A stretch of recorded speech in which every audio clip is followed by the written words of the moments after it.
Expert guidance Ravi Varma master and ನಮ್ಮ co artist ಇಂದ confidence ಬಂತು ಆ್ಯಂಡ್ ಚೆನ್ನಾಗಿ ಮಾಡಿದ್ದೀನಿ ಅಂತ ಅಂದ್ಕೊಂಡಿದ್ದೀನಿ. ಆ್ಯಂಡ್ ಅಷ್ಟೇ, ಥ್ಯಾಂಕ್ ಯು. ಸಿನಿಮಾ ನೋಡಿ ರಿಲೀಸ್ ಆಗ್ತದೆ 24ನೇ ತಾರೀಕಿಗೆ. ನಾವು ಮಾಡಿರೋದೆಲ್ಲ ನಮ್ಗೆ ಇಷ್ಟ ಆಗುತ್ತೆ ಅಂತ ನಂಬಿದ್ದೀನಿ. ಓಕೆ, ಶರಣ್ಯ ಅವರು ಗೆಸ್ಟ್ ಅಪಿಯರೆನ್ಸ್ ನಾಯಕಿ ಅಂದ್ರು. ಸಿನಿಮಾ ರಿಲೀಸಿಗೆ ರೆಡಿ ಇದೆ. ಈ ಪಾತ್ರದ ಬಗ್ಗೆ ಏನ್ ಹೇಳ್ತೀರಾ? ಮೊದಲನೇದಾಗಿ ಎಲ್ರಿಗೂ ನಮಸ್ಕಾರ, ಮಾಧ್ಯಮದವ್ರಿಗೆ ಕೂಡ. ಸೊ ಡೇ 1 ಇಂದ ಇಲ್ಲಿ ತನಕ ಮನೆ ಮಗಳು ತರ ನೀವು ನನಗೆ ಸಪೋರ್ಟ್ ಮಾಡಿದ್ದೀರಾ. ಸೊ ಮಾಧ್ಯಮದವ್ರಿಗೆ ಈ ಮೂಲಕ ನಾನು ಥ್ಯಾಂಕ್ಸ್ ಹೇಳಕ್ ಇಷ್ಟಪಡ್ತೀನಿ. ಅಂಡ್ ಫಾರೆಸ್ಟ್ ಈ ಸಿನಿಮಾದಲ್ಲಿ ಒಂದು ಡ್ರೀಮ್ ಗರ್ಲ್ ಪಾತ್ರ ಚಿಕ್ಕಣ್ಣ ಹಾಗೆ ಅನೀಶ್ ಅವರಿಗೆ ಮಾಡಿರೋದು. ಸೊ ಅವ್ರಿಗೆ ನಾನಲ್ಲ ಡ್ರೀಮ್ ಗರ್ಲ್, ಅವ್ರಿಗೆ ಇವ್ರು ಡ್ರೀಮ್ ಗರ್ಲ್. ಸೊ ಖುಷಿ ಇದೆ ಈ ಚಿತ್ರದಲ್ಲಿ ಆಕ್ಟ್ ಮಾಡಿ. ಈ ತರ ಒಂದು ಆರ್ಟಿಸ್ಟ್ ಗಳ ಮಧ್ಯದಲ್ಲಿ ಅನೀಶ್ ಅವರಾಗಿರ್ಬೋದು, ಚಿಕ್ಕಣ್ಣ ಅವರಾಗಿರ್ಬೋದು, ಇವ್ರ ಕಾಮಿಡಿ ಸೆನ್ಸ್, ಇವ್ರ ಜೊತೆ ಒಂದು ಕಾಮಿಡಿ ಸೀನ್ ಇದೆ. So it was beautiful experience. And ನಮ್ ಡಾರ್ಲಿಂಗ್ ರಾಘು ಸರ್ ಜೊತೆ 2ನೇ ಸಿನಿಮಾ.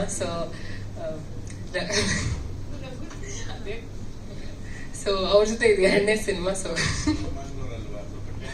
ಸ್ವಲ್ಪ ನಾವು ಎಳ್ದು ಮಾತಾಡೋದು, ಅದಕ್ಕೆ ಸ್ವಲ್ಪ. ಅಂಡ್ ಗುರು ಅವರು ಕೂಡ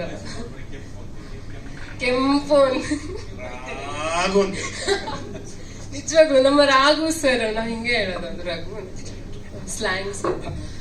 ಸೊ ಖುಷಿ ಇದೆ ಈ ಚಿತ್ರದಲ್ಲಿ ನಟಿಸಿರೋದು. ಅಂಡ್ ಇಡೀ ಫಾರೆಸ್ಟ್ ಚಿತ್ರತಂಡಕ್ಕೆ ಡೈರೆಕ್ಟರ್ ಸರ್ ಆಗಿರ್ಬೋದು, ಪ್ರೊಡ್ಯೂಸರ್ ಸರ್ ಆಗಿರ್ಬೋದು, all the very best the entire team. And ಈ ಸಿನಿಮಾದ ನಾಯಕಿ ಅರ್ಚನಾ.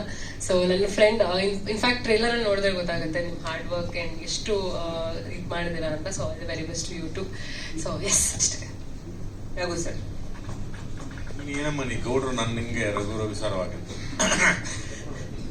ಅದೇನೋ ಮಂತ್ರ ಗಿಂತ್ರ ಎಲ್ಲ ಹಾಕಿದೀರಾ, ಬ್ಲಾಕ್ ಅಂಡ್ ಬ್ಲಾಕ್ ಕಲಿದೀರಾ, ಏನೋ ಡಿಫ್ರೆಂಟ್ ಆಗಿದ್ದೀರಲ್ಲ, ಹಂಗಾಗಿ ಮಾತಾಡ್ಸ್ಬಿಡೋಣ ಅಂತ.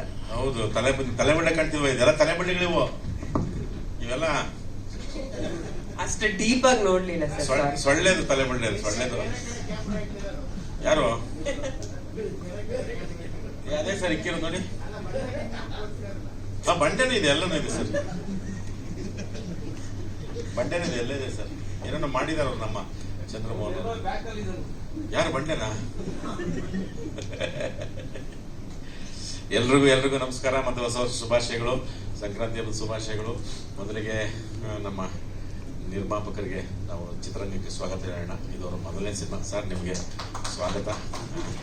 ಚಿತ್ರರಂಗಕ್ಕೆ ಬರ್ತಾ ಇದ್ದೀರಾ. ಚಿತ್ರರಂಗದಲ್ಲಿ ಈ ಕನ್ನಡ ಸಿನಿಮಾ ನಿರ್ಮಾಪಕರಾಗಿ ಉಳ್ಕೊಳ್ಳಿ, ಕನ್ನಡ ಸಿನಿಮಾಗಳನ್ನು ಮಾಡ್ತಾ ಇರಿ ಅಂತ ನಾನು ನಿಮ್ಮನ್ನ ಕೇಳ್ಕೊತೀನಿ. ಆ ಒಂದು ಭರವಸೆ ಮತ್ತೆ ನಮ್ಮೆಲ್ಲರಿಂದ, ನಾವು ನಿಮ್ಮ ತಂಡದಲ್ಲಿ ನಿಮ್ಮ ಸಿನಿಮಾದಲ್ಲಿ ಕೆಲಸ ಮಾಡೋದ್ರಿಂದ ನಿಮಗೆ ಆ ವಿಶ್ವಾಸ ಬರುತ್ತೆ, ನೀವು ಉಳ್ಕೋತೀರಾ, ನಿಮ್ಗೆ ಒಳ್ಳೇದಾಗಲಿ ಅಂತ ಮೊದಲಿಗೆ ನಾನು ಕೇಳ್ತಾ ಇದ್ದೀನಿ. ಇನ್ನು ಫಾರೆಸ್ಟ್ ಸಿನಿಮಾದ ಬಗ್ಗೆ ನಮ್ಮ ಚಂದ್ರಮೋಹನ್ ಅವರಲ್ಲಿ ಇನ್ನೊಬ್ರು ಎಡಗಣ್ಣು ಬಲಗಣ್ಣು ಇವರಿಬ್ರು ಸತ್ಯ ಮತ್ತೆ ನಮ್ಮ ಅವರಿಬ್ರು ನಿಜವಾಗ್ಲೂ ನಮ್ಗೆ ಅವ್ರು ಬಂದು ಕತೆ ಹೇಳಿದಾಗೆ ಇದೊಂದು ಬೇರೆ ಥರದಲ್ಲಿ ಹೌದಪ್ಪ ಯೋಚನೆ ಮಾಡಿದ್ದಾರೆ ಅಂತ ಅನಿಸ್ತು.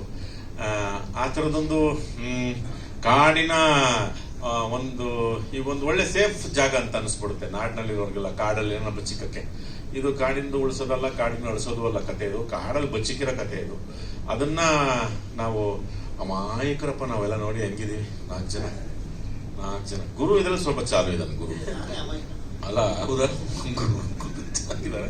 ಇನ್ನ ಪಾಪ 5 ಜನ ನಾವು ಅಮಾಯಕರು. ಇವರು ಗಂಡಸ್ರೆ ಒಂಥರ ಇವ್ರು ನಮ್ಮ ಜೊತೆಗೆ. ಪಾಪ ನಿಜವಾಗ್ಲೂ ಪಾಪನೇ. ಅಯ್ಯೋ ರಾಮ್ನೆ, ಓಡಿದ್ದು ಮಾಡಿದ್ದು, ರೋಪ್ ಕಟ್ಕೊಂಡು ಎಗರಿದ್ದು ಬಿದ್ದಿದ್ದು, ಅಯ್ಯೋ ಸೂಪರ್, ಎಕ್ಸ್ಟ್ರಾರ್ಡಿನರಿ. ಅಮ್ಮ ನೀನು ಚೆನ್ನಾಗಿ ಮಾಡಿದ್ದೆ, ಮತ್ತೆ ಚಿಕ್ಕಣ್ಣ ಜೊತೆಗೆ ಚೆನ್ನಾಗಿ ಮಾಡಿದ್ಯಾ. ಒಂದು ನಿಜವಾಗ್ಲೂ ಒಂಥರ ಎಲ್ಲರೂ ಫೋನ್ ಮಾಡ್ಕೊಂಡು ಕತೆಗಳನ್ನ ಕೇಳ್ಕೊಂಡು ಫಸ್ಟ್ ಬಂದು ಇದು ಚಿಕ್ಕಣ್ಣ ಒಪ್ಪಿದ್ದಾರೆ ಅಂತಂದ್ರು. ಚಿಕ್ಕಣ್ಣ ಮಾಡಿದ್ರು, ಚಿಕ್ಕಣ್ಣ ಚೆನ್ನಾಗದೆ ಒಪ್ಕೊಂಡಿದ್ದೀನಿ, ಚೆನ್ನಾಗದೆ ಅಂತಂದ್ರು. ಚಿಕ್ಕಣ್ಣ ಆಯ್ತು ಅಂತಂದ್ರೆ ಸೊ ಚಿಕ್ಕಣ್ಣ ಒಪ್ಪಿಬಿಟ್ಟು ಅಂತಂದ್ರು ಅವರು ಡೈರೆಕ್ಟ್ರು. ಆಯ್ತು ಅಂತ. ಆಮೇಲೆ ಅನೀಶಿಗೆ ಫೋನ್ ಮಾಡಿದ್ವಿ. ಅನೀಶು ಇಲ್ಲ ಬೇರೆ ತರ ಇದೆ ಅಂತ. ನಮ್ ಗುರು ಅಂತ ಮೊದಲೇ ಫೋನ್ ಮಾಡ್ಬಿಟ್ಟ, ಅಣ್ಣ ಒಪ್ಕೊಂಡ ಕತೆ ಚೆನ್ನಾಗಿದೆ. ಯಾವ್ದು ಗುರು ಅಂತ, ಅದೇ ಕಾಡಿದೆ ಅಂತ ಕಾಡು ಅಂತ ಒಪ್ಕೊಂಡ್ವಿ ಅಂತ ಅಂದ್ವಿ. ಹಿಂಗೆ 4 ಜನನ ನಾವು ಅದನ್ನ ಮಾತಾಡ್ಕೊಂಡು ಯಾಕಂದ್ರೆ ಅವ್ರು ಹೇಳಿದ್ದರಲ್ಲಿ ಯಾವುದೂ ಉತ್ಪ್ರೇಕ್ಷೆ ಇಲ್ಲ. ನಿಜವಾಗ್ಲೂ ಅವರೊಂದು 10-15 ವರ್ಷದಿಂದ ಅದನ್ನ ಯೋಚನೆ ಮಾಡಿದ್ದಾರೆ ಅಂತ ಅನಿಸ್ತು ನಮಗೆ. ಅದನ್ನ ಆದರೆ ನನಗೊಂದು ಸ್ವಲ್ಪ ಇದನ್ನ ಮಾಡೋದಕ್ಕೆ ನನಗೆ ಎಕ್ಸ್ಪೀರಿಯನ್ಸ್ ಬೇಕು ಅಂತ ಅನಿಸ್ತು. ಆ ಅನುಭವ ನಿಜವಾಗ್ಲೂ ನಮ್ಗೆ ಆಯಿತು. ಎಲ್ಲರಿಗೂ ಇದು ಎಕ್ಸ್ಪೀರಿಯನ್ಸ್ಡು ಮಾಡುವಂಥ ಕಥೆ. ಯಾಕಂದರೆ ನಮ್ಗೆ ಅಷ್ಟು ಸುತ್ತಾಟ. ಮಡಿಕೇರಿಗೆ ಕರ್ಕೊಂಡು ಹೋದ್ರು, ಅಲ್ಲಿ ಫಾರೆಸ್ಟ್ ಪರ್ಮಿಷನ್ ಸಿಗುತ್ತೆ. ಆಮೇಲಿಂದ ಸರ್ ನೀವು ಇಲ್ಲೇ ಇರಬೇಕು, ರೋಡಿಂದ ನೋಡಿ ಇಲ್ಲೇ ಇರಬೇಕು, ತುಂಬ ಡೀಪ್ ಬೋಡಿ ಯಾವ್ಯಾವ ಬರ್ತಾವೆಲ್ಲ ಅವುಗಳು ಅವೆಲ್ಲ ಕಷ್ಟ ಆಗ್ಬಿಡುತ್ತೆ ಅಂತಂದ್ರು. ಯಾವ ಡೀಪ್ಗೂ ಹೋಗಲ್ಲ. ಒಂದ್ ಕಡೆ ಎಲ್ಲ ನೋಡ್ತೀವಿ, ಕೊಳಕ್ ಬಂಡೆಗಳೆಲ್ಲ ಸುತ್ತಾವೆ. ಅವ್ರು ನೋಡ್ಬಿಟ್ಟು ಡೈರೆಕ್ಟ್ ಬನ್ನಿ ನೋಡಿ ಅಂತ ಅಂದ್ಬಿಟ್ಟು ಎಲ್ಲ ಬಿದ್ದು, ನಾನು ಇವ್ರು ಬಿದ್ದು ಒಳ್ಳಾಡ್ಬಿಟ್ಟಿದ್ವಿ ಅದ್ರ ಮೇಲೆ. ಅವೇನು ಮಾಡಿರ್ಲಿಲ್ಲ, ಆರಾಮಾಗಿ ಸೀನಲ್ಲೇ ಕೂತಿನಿ. ನಾನೇನ್ ಅಯ್ಯೋ ರಾಮನೆ, ನಾನು ಬೇರೆ ಕತೆ ಹೇಳ್ತಾ ಇದ್ದೀನಿ ಇಲ್ಲಿ. ಅಮ್ಮ ಸಿನಿಮಾದೇ ಕಣಮ್ಮ ನಾನು ಹೇಳ್ತಿರೋದು ಕಣಮ್ಮ, ಏನು ಆಗುಗಳದ ಕತೆ ಹೇಳ್ತಾ ಇದೀನಿ ನಿಂದ ಸುಮ್ಮನೆ. ಅದೇನು ತೋರ್ಸೋದಿ ನೋಡಿ ಅಂತ ನಿಜವೂ ಭಯ ಆಯ್ತು. ಎಲ್ರಿಗೂ ಏನೂ ಆಗ್ಲಿಲ್ಲ. ಅಯ್ಯ ಮತ್ತೇನ ಡಮ್ಮಿ ಮಾಡ್ಸಿದ್ವಾ? ಹ್ಞೂ ಸರ್, ನಿಜವೂ ಮರಿಗಳೆಲ್ಲ ಪಾಪ ಮರಿಗಳು. ದೊಡ್ಡ ದಿನ ಅಮ್ಮ ಬಂದಿರ್ಲಿಲ್ಲ.